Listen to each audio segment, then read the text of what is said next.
உலகத்துக்கு மேல உச்சத்துக்கு போகும்போது உலகம் நம்மள பாக்கணுன்றதுக்காக போக கூடாதுடா. உச்சத்துக்கு போய் நம்ம உலகத்தை பாக்கணுன்றதுக்காக போகணும். கோயில் கட்டும் போது எல்லா செங்கலும் முந்தி அடிச்சு ஓடி வந்துதான். அதுல முதல்ல வந்த செங்கல் எல்லாமே பவுண்டேஷனுக்கு போயிடுச்சு. கடைசியா வந்த கல்லுதான் கலசத்துக்கு போச்சு. அதனால முதல்ல வரணும்னு அவசியம் இல்ல, கடைசியா வந்தாலும் கலசத்துக்கு மேல யாருன்னா ஞாபகம். வாழ்க்கையில கலர் கலரா இருக்கிற மீன் தான் தொட்டில இருக்கும். சாதாரணமா இருக்கிற மீன் கரிசட்டில தான் இருக்கும்.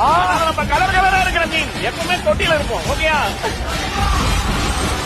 எவ்வளவு கஷ்டப்பட்டாலும் எவ்வளவு நாள் ஆனாலும் வெற்றி நம்மள தேடி வரும். கொஞ்சம் நேரமாகும், அவ்வளவுதான்.